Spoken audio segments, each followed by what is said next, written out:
Welcome to another episode of Echoes of AN Youthful Voices, a podcast by the U.S. Anne Frank Youth Network. Today, we're speaking with Rachel, a member of the U.S. Anne Frank Youth Network and a graduate student at the University of South Carolina. Rachel, could we start with you introducing yourself? Absolutely. So my name is Rachel, of course. Like you said, I'm a grad student here. I'm studying secondary education, getting my master's degree. I just graduated in December with my bachelor's in biology, and I'm planning on being a high school science teacher. So very excited to get started with that the next year or two.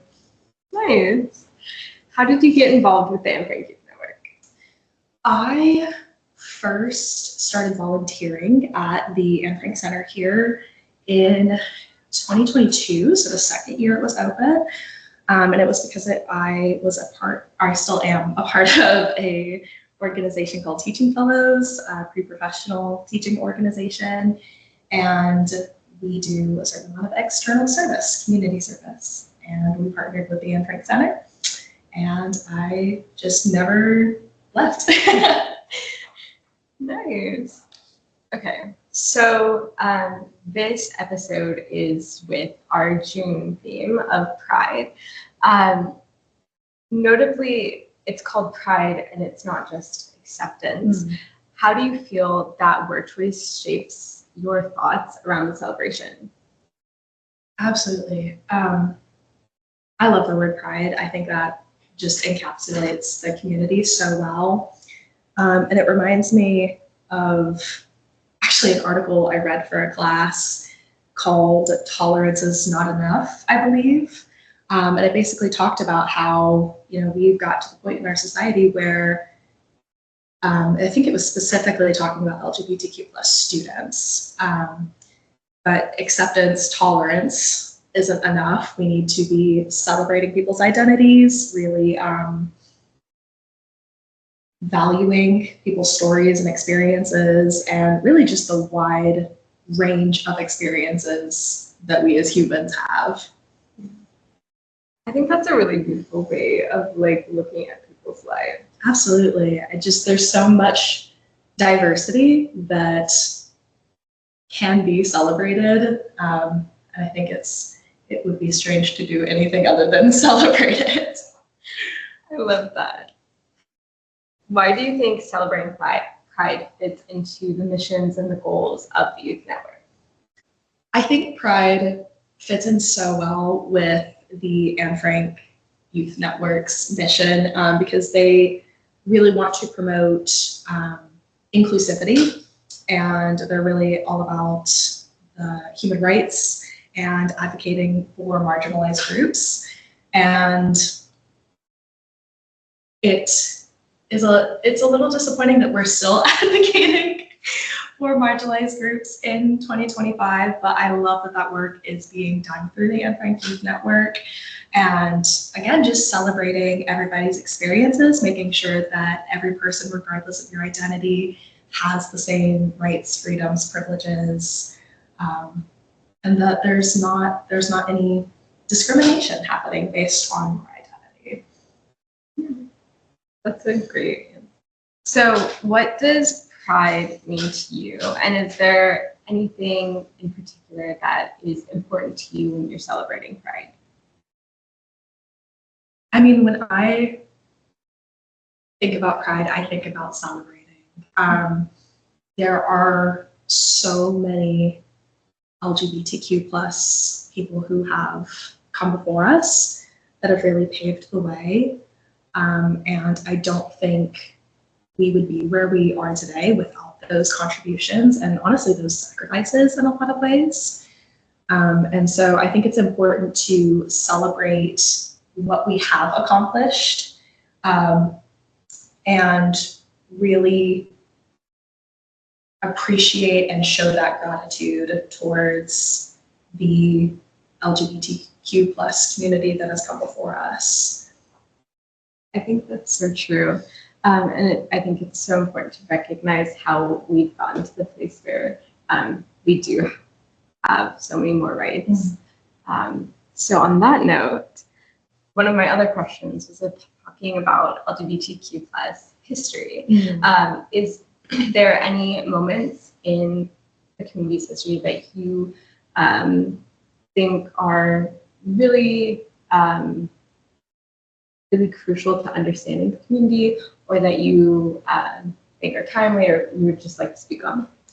Absolutely. I think whenever we're talking about the accomplishments of the LGBTQ plus community, we have to talk specifically about the trans community, because they have had so much of an impact and paved the way so much for future generations. And unfortunately, there is a lot of trans erasure that is currently happening in our media, in our society, and it would be a real disservice to the trans community if we tried to silence their voices after they have contributed so much to us over the course of history. I'm thinking specifically of the Stonewall riot, which is, I mean, kind of the obvious answer to the question, but again, I think it's so timely right now, just because of the impact of the trans community and how vital they are to our community. Mm-hmm. I think it's so interesting because they're such a vital source of culture in the community. Absolutely. But they're also so important in the fight for equal rights. Yeah. Awesome. I was just gonna say we would not be here today without trans people. And I love seeing the joy and the life and the love that comes from that community. They're just fantastic. So my next question is, are there any misconceptions or untrue narratives about the LGBTQ community that you would like to respond to? There's a lot of misconceptions out there. I think the one that stands out to me the most, and I think is one of the most harmful misconceptions, is that any sexuality outside of a very heteronormative viewpoint on sexuality is in some way inappropriate or has a sexual connotation. I think that's so damaging, because somehow seeing a man and a woman kiss that's totally fine. That's appropriate for children to see, but seeing two women or two men or anybody that doesn't conform to gender stereotypes, that's labeled inappropriate.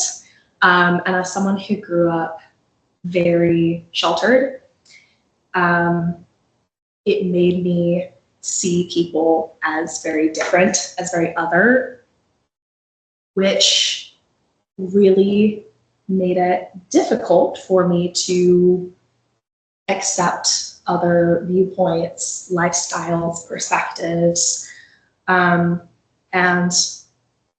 yeah, I wish people could just see love as love. That's so cliche, but it shouldn't matter. People's genders and sexualities shouldn't matter as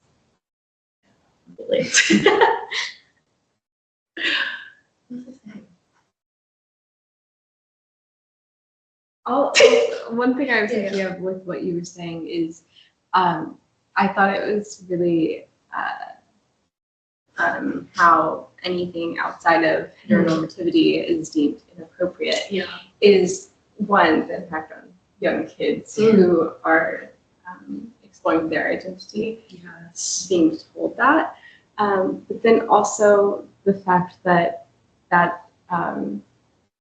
there's something so,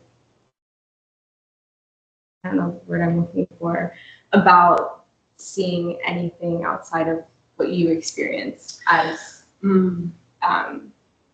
so other, and also through your own lens, that it's only seen as sexual because the only places you would see it is in that kind of context.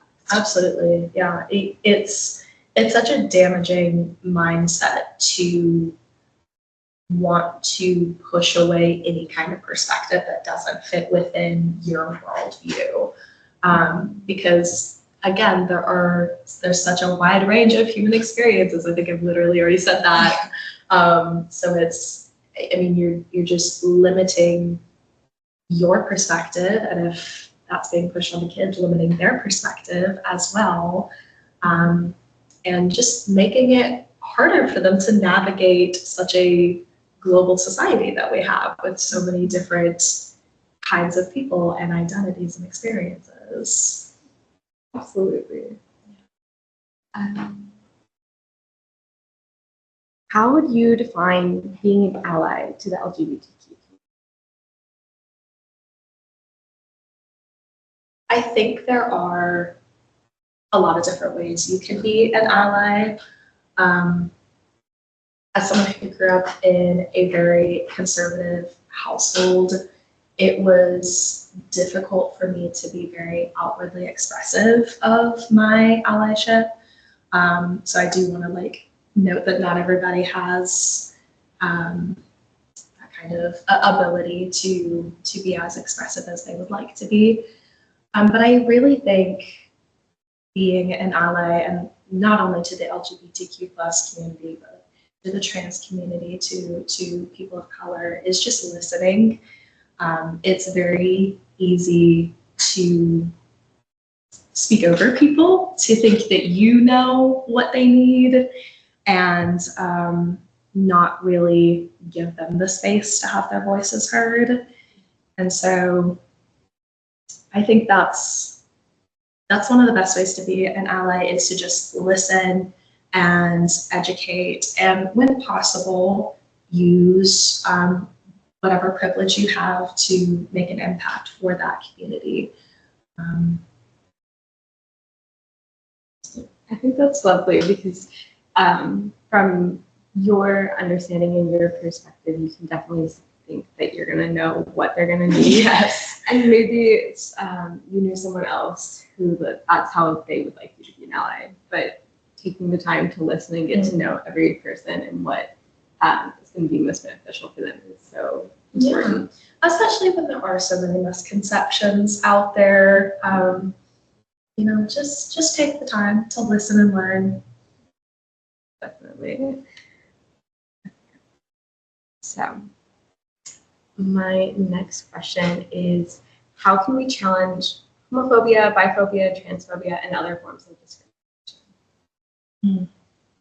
That's a good question. I think obviously it starts on an individual internal basis, looking at your own biases. There's a lot of things that kind of get baked into us living in this society. And so taking the time to really unpack that can be really beneficial in making a difference in your own community. I think that was a great start with the with addressing the internal, because I think sometimes we think we're more accepting than we are, and we have so many biases that we've learned that if you haven't realized that they're there to unpack, you can definitely be hurting people without realizing it. Absolutely. They can be very subconscious, like I said, just very baked in. But I think another way to combat some of those phobias is to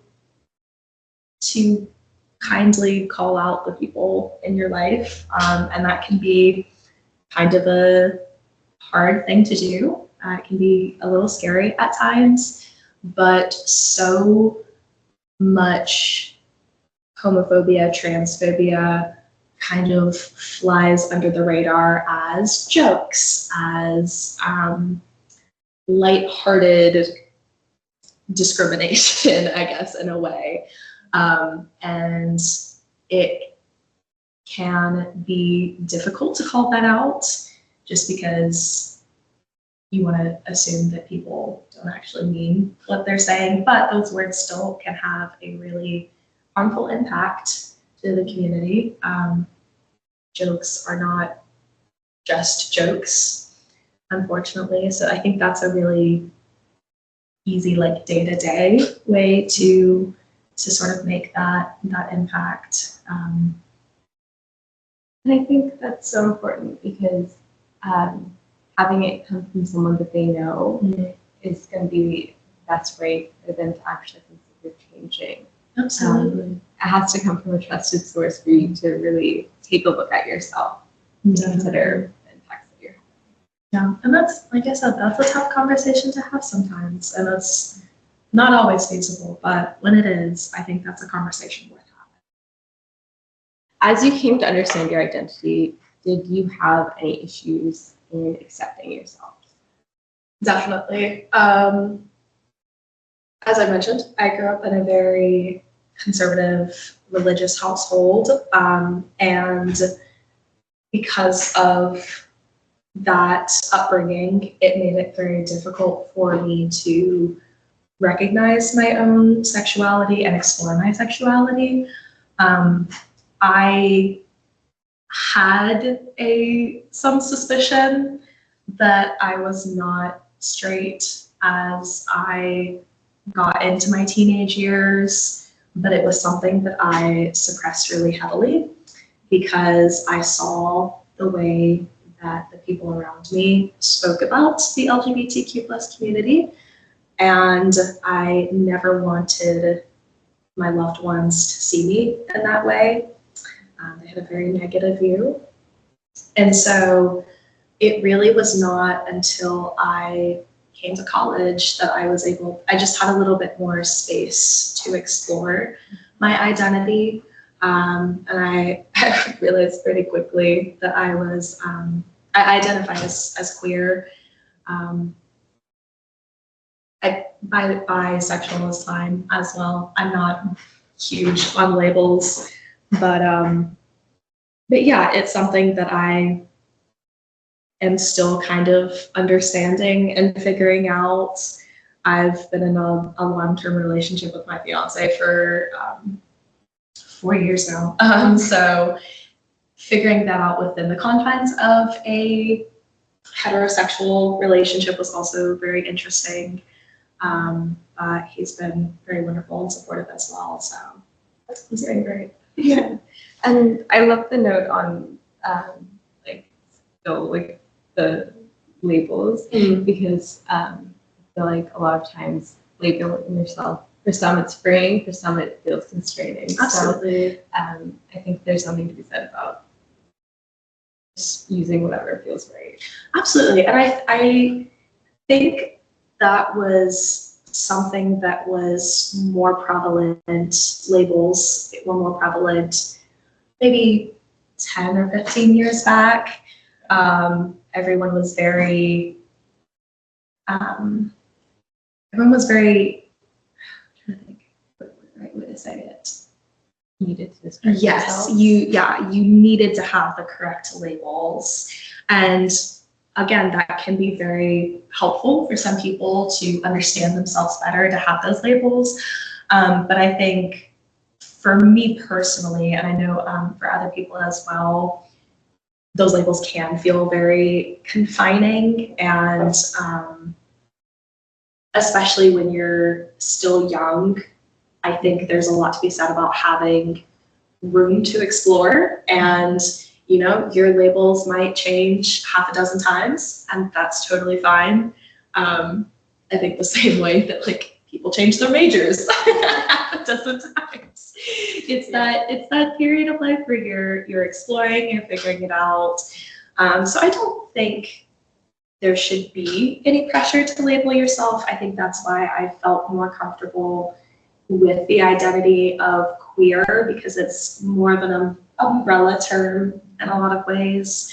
And there's no right or wrong way to be queer. So true.